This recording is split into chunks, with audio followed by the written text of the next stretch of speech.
Bueno, entonces les decía, la extracción, nosotros también habíamos armado un protocolo. Esto con esto que es importante porque de algún modo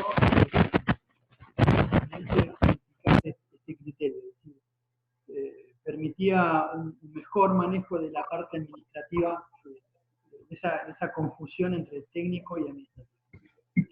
Entonces, ante una solicitud de extracción de árboles, se evalúan los argumentos por los que se solicita, previa inspección, siempre hay una inspección, no es que el motivo o el argumento que se da se interpreta que es así, porque puede haber algo más complicado incluso. En función de esos argumentos o de esos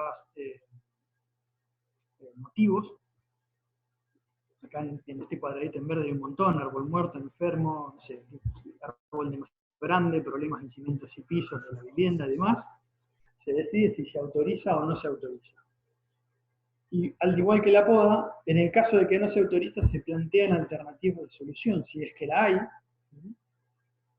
Y si se autoriza, que es el cuadrito que se ve en rojo, ahí enumero los motivos por los cuales normalmente o habitualmente se autoriza ¿cómo es? Una extracción, se realiza todo un permiso con un informe. Nosotros hacíamos ante cada solicitud un informe técnico, ¿no? Eso acompañaba toda esa documentación, y en el caso que se autorice también se adjuntaban al informe planos de interferencia. Son los planos básicamente de las redes de agua, gas, plata, electricidad, que indican qué posibilidades de las líneas municipales pasan necesariamente para deslindar los problemas que ha sido de esos cambios. Bueno, para ir cerrando un poco, entonces, el protocolo de gestión del arbolado urbano debería tener, pues, el objetivo de esto es hacer más eficiente la toma de decisiones en cuanto al manejo del arbolado, ya sea poda, extracción, tratamientos sanitarios, la plantación, etc. Establecer criterios generales y particulares, como también los pasos a seguir ante la presencia de un reclamo. ¿Por qué? Básicamente porque normalmente vemos que hay podas o extracciones de un árbol ante un reclamo o un problema en particular, que cuando uno busca un poco profundiza el problema, la decisión tomada no fue la correcta. Es decir, muchas veces se resuelve autorizar la extracción de un árbol, y muchas veces ese problema no generaba un problema tal como se manifestaba, sino en realidad el problema era mucho menor, y tenía otra solución alternativa. Es muy habitual decir, bueno, no, me rompe la vereda. Bueno, tal vez hay un problema de tamaño de cazuelas, de dimensión de cazuela, que implica que el árbol esté confinado, digamos, en una situación extraña, ¿no? Bien, a veces esto, cuando nos vamos a localidades muy chicas, no es tan fácil de llevar a cabo. ¿Por qué? Porque muchas veces el contacto es mucho más cercano, el trato con, no sé, el intendente o con el secretario de Nación, entonces a veces es difícil. Y por eso es importante resolver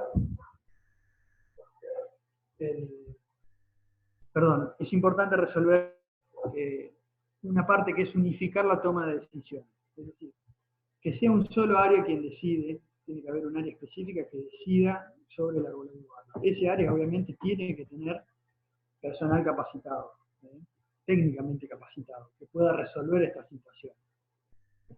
Tener un criterio único, ese es otro punto importante. Es decir, no podemos manejar, bueno, si viene esto, resolvemos esto, y si esta es resolvemos esto. No, el criterio es único y es para todos igual.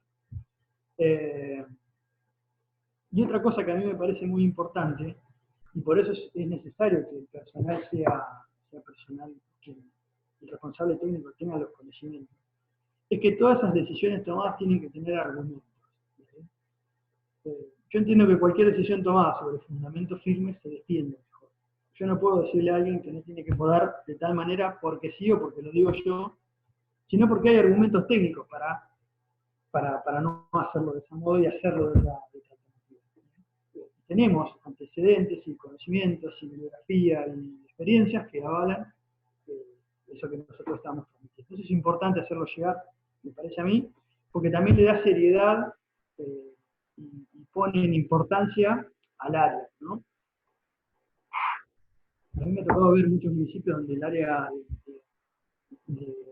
porque asesoro a algunos municipios y el área de arbolado es como que es un puntito más dentro del mantenimiento de espacios verdes, ¿no? Bueno, entonces el mismo tipo que un día corta pasto con la motoguadaña y que anilla los árboles con la tanza cuando va a cortar pasto, es el mismo que en invierno va a podar, y entonces no hay una seriedad.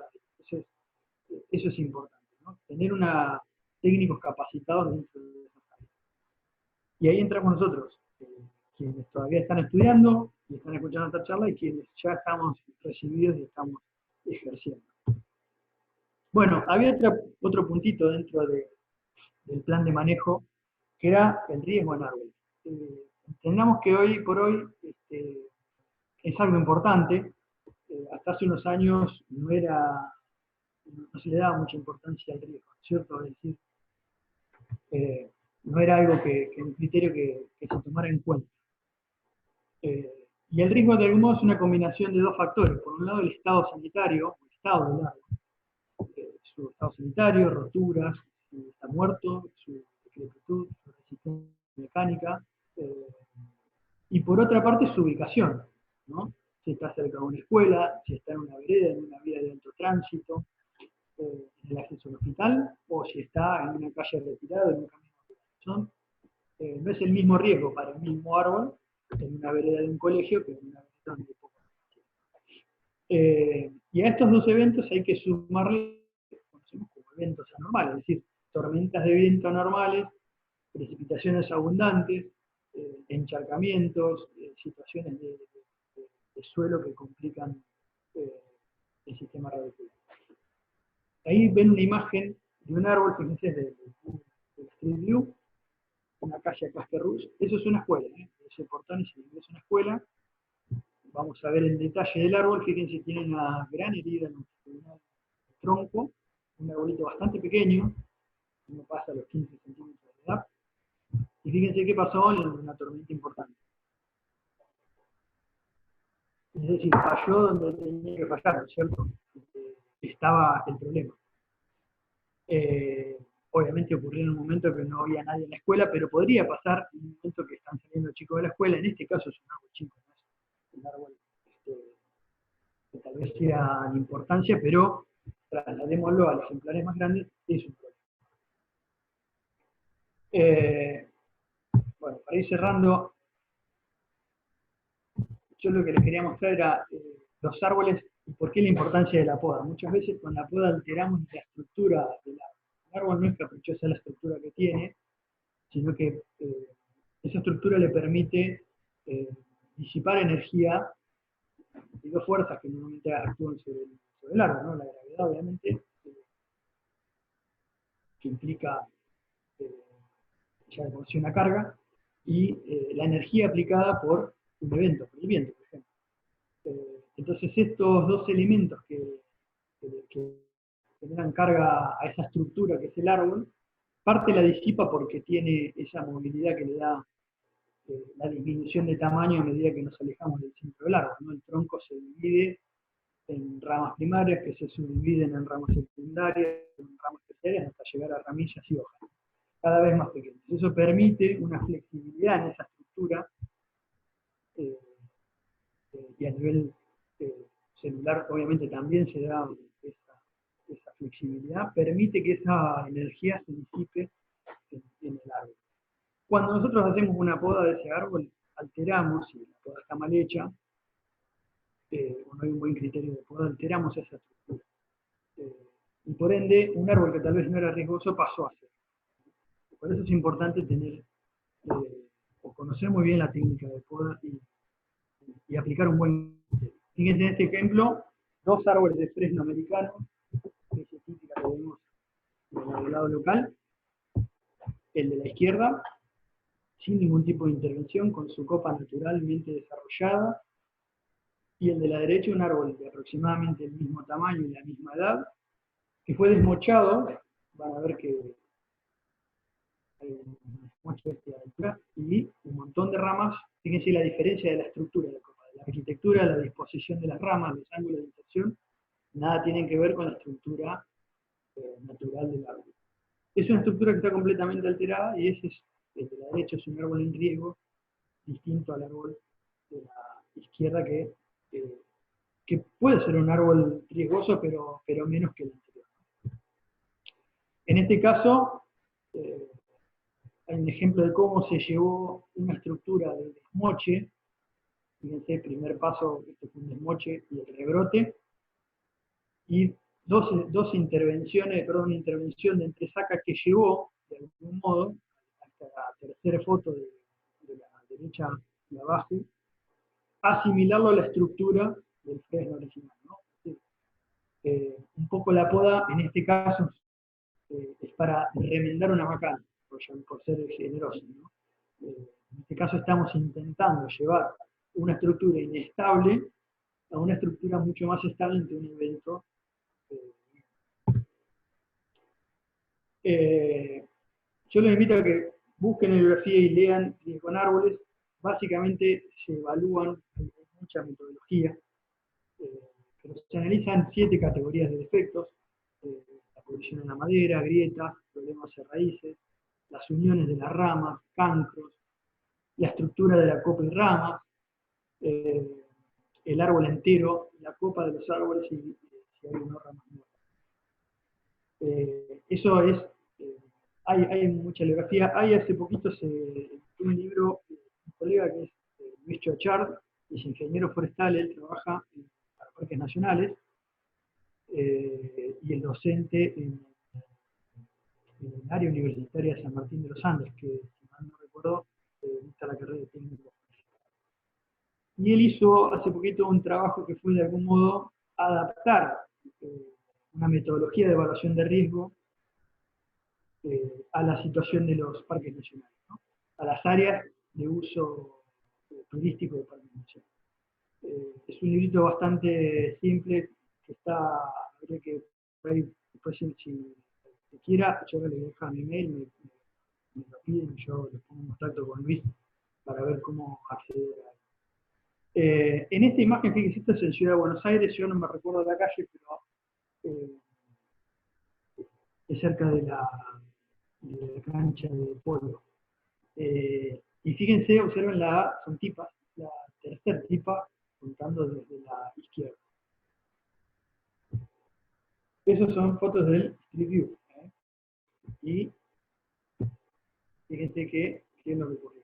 En un día de viento, por lluvia y viento, se descalzó esa planta. En este caso, son árboles que tienen un porte importante y que pueden provocar un problema. Estos hay millones de ejemplos, ¿cierto? Y en estos casos que yo he mostrado son con ningún riesgo de vida, por lo menos en esta situación. Pero eso pone de manifiesto la importancia que tiene hacer evaluaciones de riesgo del arbolado. Este árbol, si habría que sacarlo, habría que sacarlo, no hay que dar mucha vuelta, porque en este caso fue un auto que es un costo material y le pagan seguros, y pero si hubiera algo más grave, no se paga a veces con plata. Bueno, en nuestro caso particular, hace un año atrás hicimos una tesina, que yo fui codirector con una alumna de la Facultad de Ciencias Exactas de la Universidad de La Pampa, su tesina de grado de Ingeniería en Recursos Naturales. Hicimos la evaluación del riesgo de arbolado de la Reserva Natural Urbana. Si se recuerdan, era ese circulito de las primeras imágenes que les mostré, número 6. Esa Reserva Natural Urbana tiene más de 1000 árboles, la mayoría implantados. Hay un pequeño bosquecito de chañar, que es lo único nativo, y nosotros hicimos una evaluación de riesgo tomando la metodología que les comentaba recién, que adaptó Luis Chochard para parques nacionales, para reservas. Es bastante simple. Lo primero que se hizo, que es lo que ven hoy en esta imagen, sectorizar zonas de riesgo, es decir, definir zonas de riesgo en función del arbolado y del uso, y dentro de cada zona de riesgo se le da una distinta intensidad, es decir, en las zonas que ven rojas se debe revisar año a año esos árboles, en las amarillas con otra periodicidad, en las verdes con otra periodicidad mucho más alta.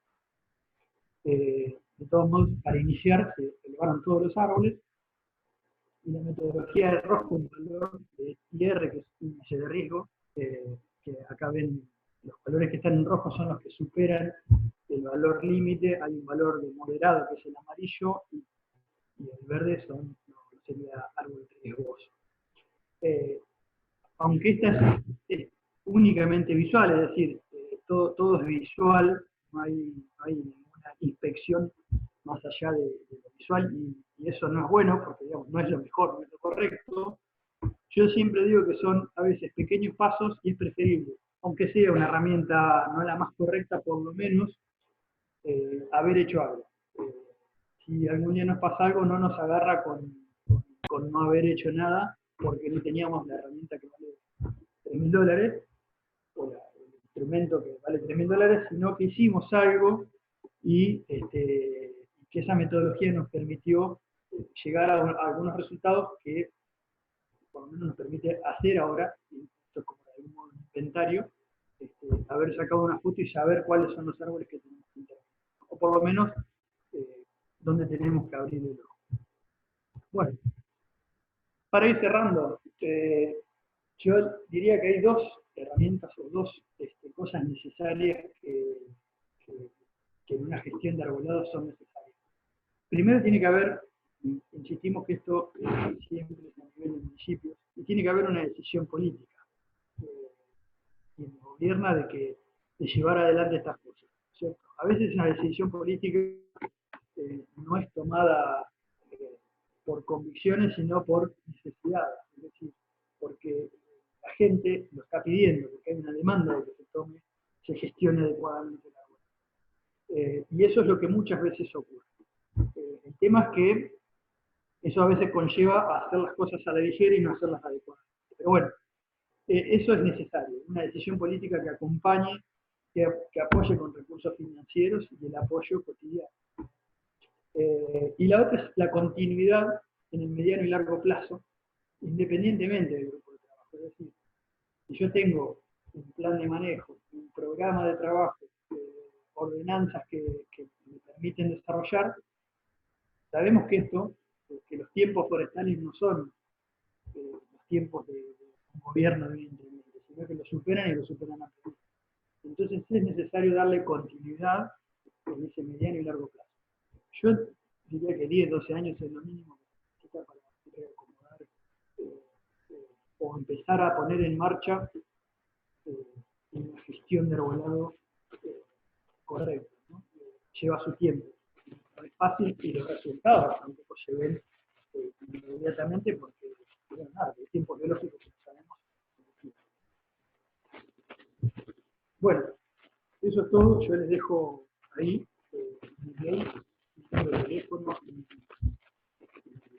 mi Instagram para cualquier consulta que me quieran hacer. Y bueno, dejamos Sheila para que me quiera ir consultando o si hay preguntas. Sí, hay preguntas. Vamos. Si querés te voy haciendo las preguntas y...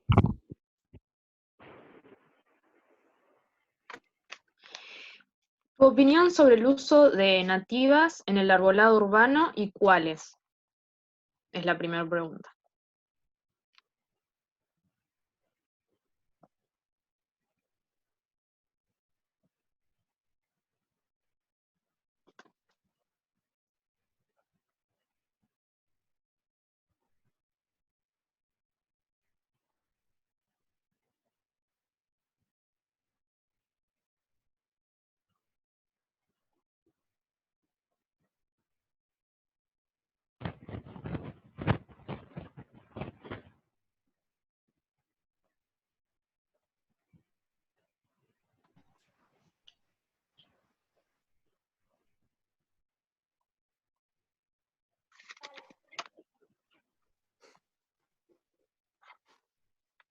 Hola.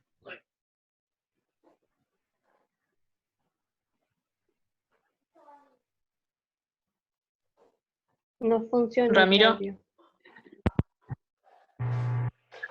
¿Me están escuchando? ahora sí. No sé si se me cortó Bien. a mí o... Yo no tengo, acá no me marca nada. Bueno, sigo. Les decía entonces, por un lado, lo benéfico de una nativa es eso, básicamente que no, que son plantas que están adaptadas, son especies adaptadas. Como contra es que es difícil de conseguir muchas veces en vivero, porque no se producen en gran escala, que a veces un sitio para el urbano, una buena cantidad y a veces no hay. Y no se produce muchas veces porque no hay mejora genética de esas especies, un manejo de vivero de árbol para vereda. Nosotros, por ejemplo, muchas veces cuando usamos nativas acá usamos acacia visco, perdón, acacia cabel, espinillo, caldén, eh, que los usamos básicamente en algarrobos también, en espacios abiertos, no los ubicamos en vereda. Son especies que después no tienen o necesitan de mucho manejo de poda para tener una forma adecuada. Entonces, está bueno usarlas en espacios urbanos, en espacios públicos, no tanto en vereda. Hay otras especies que en otra región, la lapacho, que se adaptan muy bien a vereda, eh, entonces en esas ocasiones, obviamente, perfecto y sale para adelante, ¿no?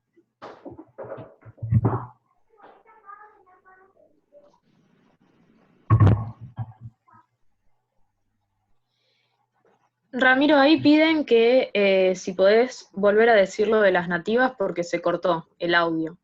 ¿Voy de vuelta? Sí, y dicen Bueno. que también si podés dejar de compartir el power, así nos vemos todos. Ah, ok. Ya lo sacamos. Por ahí Eh, se traba un poco menos también. ahora estoy... ¿Estamos bien ahí? ¿Me Ahí escuchan? está. Bueno. Nativas, repito otra vez. Yo soy partidario de usarlas en el vale que sí. El tema es dónde. Insisto con que tenemos una pata benéfica de las nativas que es la adaptabilidad a la situación de ese lugar, porque obviamente son nativas. La contra que tiene es que muchas veces esas especies nativas no se consiguen en vivero en cantidad y en porte adecuado, porque no hay un manejo de cultivo de esas especies como si se hace de otras, qué sé yo, de fresno americano, de plátano, eh, de los acer. Bueno, son especies que hace 1000 años que se cultivan para el urbano, entonces los viveristas tienen la técnica de cultivo, hay mejoramiento genético adecuado, los híbridos, lo que sea. Las nativas es más difícil. Entonces, eso es la contra que tiene, ¿no? No tener buenos portes. Eh, hablamos en líneas generales, porque por ejemplo, no sé si nos vamos a la zona de Mesopotamia, vamos a encontrar con Apache y Jacarandá, que andan fantástico y tienen muy buenos portes. Entonces, no sería el caso por ejemplo, en ese caso, no cumpliría perfecto porque se adaptan climáticamente y por suelo, y a su vez también porque se consiguen en cantidad y en buenos portes.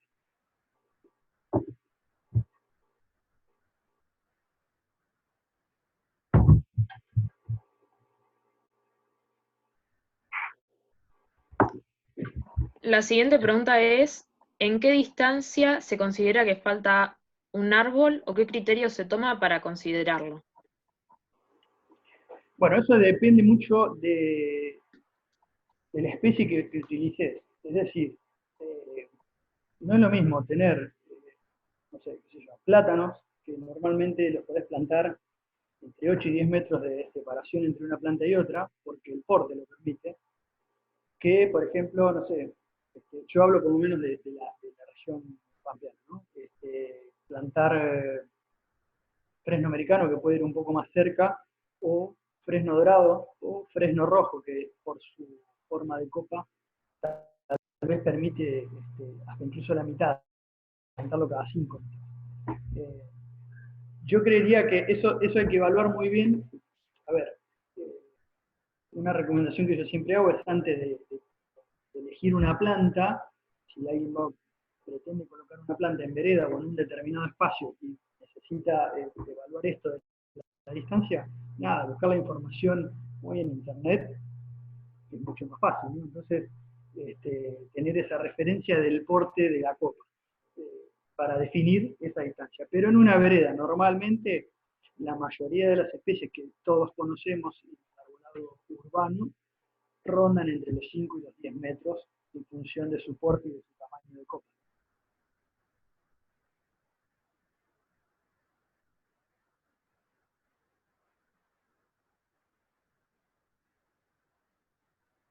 Otra pregunta es si consideras importante el uso de especies nativas, la importancia. Bueno, sí. A ver, sí, volvemos a lo mismo recién. Son igual de importantes que, a ver, en arbolado urbano yo no descarto ninguna planta, porque en realidad nosotros necesitamos crear ese ambiente, como decíamos al principio, ¿no? Mejorar ese ambiente, que el árbol sea parte de esa herramienta, una patita más de esa ciudad sustentable. Entonces, yo no descarto ninguna especie, siempre y cuando esté dentro de los lineamientos, de que no sea una especie después problemática, porque es invasora, por ejemplo, podría pasar con algunas especies, nos pasa hoy acá con el olmo siberiano, una especie que, o el ligustro es un problemón en muchos lugares por su invasión, pasa lo mismo con la acacia negra. Entonces, en esos casos, yo diría que no. Pero después, las especies que están adaptadas a la situación urbana, cualquiera va a andar bien, y obviamente las nativas tienen un aporte, tienen un plus. Ni hablar de que también mejoran muchísimo, porque en algunos casos están asociados a la alimentación de la fauna silvestre, en otros casos no sé, puede ser la nidificación o la reproducción de algunas especies de animales o de aves, de lo que sea, que se asocia a esa planta. Entonces, obviamente siempre es un plus la utilización de nativas. Insisto con esto de que a veces las nativas en el ámbito de vereda no es lo más adecuado, no siempre, más para todas, pero en la mayoría de los casos, porque después implica, por esto que decíamos, de los conflictos que se asocian con la ciudad, con el uso, y es difícil manejarlas con todas, ¿no? Entonces, por ejemplo, acá nos pasa un ejemplo que tenemos de un espinillo, que es un acacia acaben, que es un porte, digamos, más bien aparasolado, con espinas, que plantado en un ámbito abierto no hay problema. Ahora, plantado en una vereda como está y justo en una parada de colectivos es un problemón. Entonces, ¿por qué? Porque los colectivos que arriman tienen 3 metros de altura, hay que ir podándolo, es un problema. Entonces, es más una cuestión de no de que no se pueda usar esa especie, sino de la situación en la cual la vamos a colocar.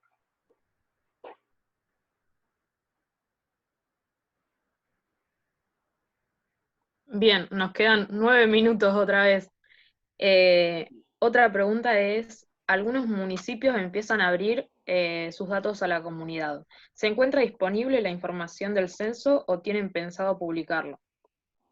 ¿Y el censo tiene guardada la información de ubicación de cada individuo? Bien, mirá, insisto, yo no formo más parte del área no estoy más dentro del municipio, no soy más, no soy ni el director ni ninguna otra función dentro del municipio. Esa información obviamente está dentro del municipio, yo la tengo porque la tengo yo obviamente. Sí tenemos de las parcelas, obviamente hay una identificación de árbol por árbol de esas parcelas, de la ubicación de ese árbol y de las parcelas, eso obviamente está, si a eso refiere la pregunta.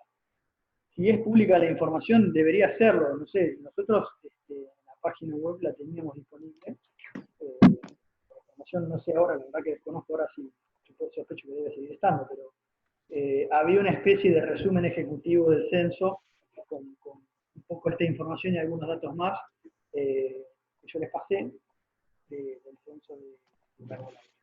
Pero bueno, nada, sí, es información que debería estar disponible. Yo insisto con que, perdón, censo del inventario. En este caso específico, que es un inventario, no sirve de mucho información pública, más allá de los resultados. Porque al no, digamos, yo puedo dar información de árboles individuales que son de la muestra, no sirve de mucho. Más allá de para obtener los resultados. Si fuera un censo, tiene más sentido que esa información sea pública árbol por árbol, si es que eso va la pregunta, interpreto que va a eso, porque yo hice de todos los árboles de la ciudad. Entonces, es lógico que yo pueda ingresar en una página web y poner mi dirección y saber, qué sé yo, los 5 árboles más cercanos, el estado y la información que se haya tomado.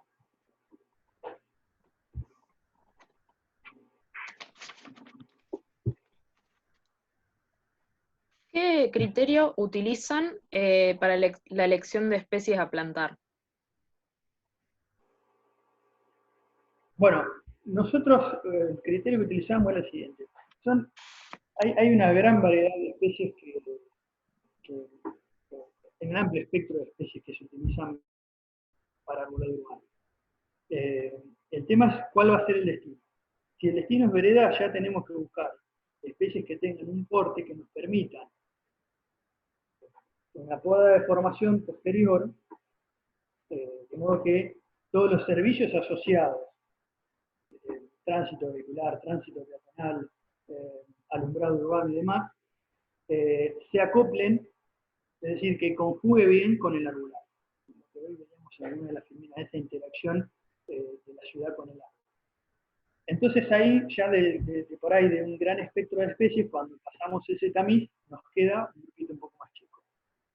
Ahora, si yo voy a plantar, decido plantar árboles en un espacio público que no tiene esa interferencia, bueno, me puedo ir buscando, poder agregar, capaz que en ese tamiz me quedan otro tipo de plantas que para vereda no hubieran sido posibles, por ejemplo. Y después tenemos que ver cómo se desarrollan. Ustedes piensen que hay ejemplares que, por ejemplo los agaribay, que normalmente si no tienen una intervención importante de poda, tienden a ser un árbol bien aparasolado, chaparrado, que en vereda no sirve. Entonces, se acopla mejor a otra situación, un espacio público abierto, una plaza, un paseo, un parque. También tenemos que ver en esa plaza, paseo, parque, qué usos va a tener, de manera de poder elegir también esas especies en función de esos usos. Pero yo primero iría por ese lado. Después hay otras cuestiones que son básicas, como por ejemplo, cómo se adaptan a los suelos de esa localidad, ¿cierto? Cómo se adapta el clima a esa localidad. Entonces, yo no puedo plantar en una situación, como estamos acá en General Pico, unos ejemplares aislados, el apacho rosado, el jacarandá, plantearlo como propuesta de decir, bueno, mirá, es un árbol que recomiendo para la vereda. Sería traído de los va a haber una altísima probabilidad de árboles que van a fallar, que se van a morir, que se van a helar, y no sería lo ideal. Entonces, esa es otra medida, no solamente por su porte, su tamaño, su forma, sino también la otra pata que es el análisis de los suelos a los que va a estar y el análisis climático, ¿cierto?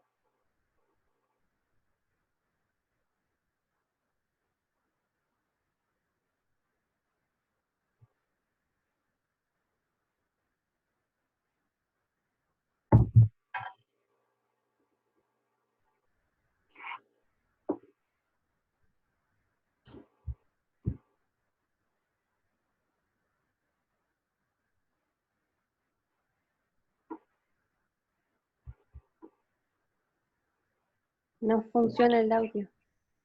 ¿Ahora? Ahora sí. Bueno, ahí está. Pregunte. Pregunta. Para la recuperación de árbol desmochado, ejemplo fresno, ¿qué manejo recomienda teniendo en cuenta la inserción más débil de la rama, etcétera? ¿Recomienda alguna poda para intentar formar la copa nuevamente o siempre reemplazar el ejemplar? No, mira, bueno, eso hay que evaluar caso por caso, pero en líneas generales, si vieron en unas filminas, había como una especie de secuencia de recuperación de un árbol desmochado, ¿no? No es fácil, los fresnos normalmente son, por lo menos la experiencia nos dice que son los árboles que más fácil son de los árboles de arbolado urbano, más fácil de recuperar ante una mala poda, ante una remoción total de la copa. Yo lo que siempre les digo es, básicamente se hace, o por lo menos mi recomendación es realizar una entresaca. ¿Qué es una entresaca? Básicamente es remover una parte de la copa, porque normalmente esos desmoches lo que generan es una copa mucho más densa. El árbol intenta recuperar eh, el volumen de copa que tenía, y en ese intento de recuperación es un crecimiento vigoroso, y es mucho más denso en cuanto a la cantidad de ramas. Entonces, primer medida, ralear esa copa, eligiendo o tratando de elegir ramas, las que van a quedar armónicamente distribuidas en la copa, es decir, que quede bien distribuido, y por otro lado, con las más adecuadas desde el punto de vista de su forma, ¿sí? Porque yo es que tengo como que pensar el árbol hacia adelante, cómo se va a ir desarrollando. Y la otra pauta que hay que tener en cuenta es que eh, esos desmoches normalmente no se acomodan en un solo acto de poda, sino que es necesario tal vez 2 o 3 actos de poda. Y en algunos casos hasta hacer un recorte hasta alguna yema para originar un nuevo rebrote, porque a veces el crecimiento es tan vigoroso que son ramas muy largas y de muy pequeño, prácticamente no hay disminución de diámetro, entonces ramas muy inestables. Pero eso es básicamente una entresaca, sí, para resumirlo, una entresaca con al menos 2 o 3 actos de poda. Es decir, acto de poda me refiero a podar ahora este año suponete, y el año que viene repasar ese árbol para reacomodarlo con poda, porque probablemente con un solo acto de poda no se haya acomodado.